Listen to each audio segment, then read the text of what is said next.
अभी कुछ दिनों पहले एक पत्रकार महोदय ने श्री अनिरुद्धाचार्य के मुंह के पास बिल्कुल माइक ऐसे लगा दिया ऐसे, और उनसे पूछा, भैया आपके लिए संविधान बड़ा है कि आपके धार्मिक ग्रंथ मतलब भागवत, गीता, रामचरितमानस। अब अनिरुद्धाचार्य जी एकदम सिचुएशन अजीब थी, मतलब संविधान का विरोध कैसे कर दें। यहाँ तो संविधान के लिए कुछ भी बोलने का मतलब है कि तुरंत देशद्रोह फटाक से।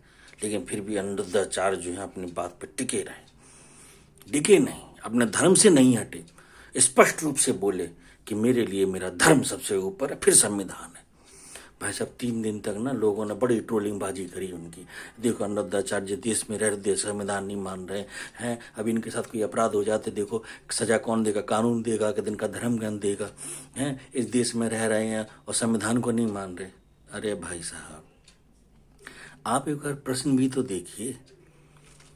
भाई आप अगर मुझसे पूछेंगे कि मेरे लिए मेरे पिता बड़े हैं या मेरा शिक्षक, आप अगर मुझसे पूछेंगे कि मुझे अपने पिता के घर की याद आती है या स्कूल की याद आती है, तो मैं क्या कहूँगा। भाई जब से मैंने जन्म लिया है मेरा पिता तो एक ही है और पिता का घर भी एक ही है। मेरे शिक्षक भी बदलते रहे, मेरा स्कूल भी बदलता रहा। ऐसे ही जैसे ही मनुष्य जन्म लेता है उसका एक अपना धर्म होता है, और वो दुनिया के किसी भी हिस्से में रहे वो धर्म ही उसके साथ जाता है। आज मैं भारत में हूँ तो भारत के कानून के हिसाब से मुझे सम्मान सजा जो भी है मिलेगी। कल को मैं अमेरिका की नागरिकता ले लूँ तो मुझे अमेरिका के संविधान का सम्मान करना पड़ेगा, वहाँ के कानून का करना पड़ेगा। लेकिन धर्म तो मेरा मेरा ही रहेगा ना, सनातन धर्म। मजबूरी बस मान के चलो मैं इंग्लैंड चला जाता हूँ या स्विट्जरलैंड, नॉर्वे, ऐसी किसी कंट्री में चला जाता हूँ। मान के चलो कि भगवान ने मेरे जीवन में दुख ज़्यादा लिख दिए तो मैं स्विट्जरलैंड चला गया या नॉर्वे चला गया, तो उस देश का संविधान मुझे मानना पड़ेगा। लेकिन धर्म तो मेरा सनातन धर्म ही रहेगा।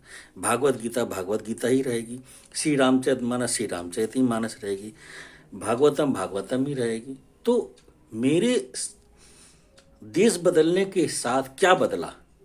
संविधान बदला, मेरा धर्म नहीं बदला। अनिरुद्धाचार्य जी के कहने का ये मतलब था कि धर्म जो है वो मनुष्य के जीवन का अभिन्न अंग है।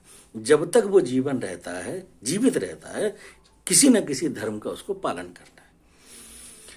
अब आपका कोई धर्म नहीं है, मान के चलो कोई व्यक्ति अनाथ होता है तो जिस अनाथालय में वो पढ़ता है उसके प्रिंसिपल को ही अपना पिता मान लेता है। तो ये अनाथों की कहानी अलग है। जिनके नाथ हैं, सनाथ हैं, माता पिता हैं,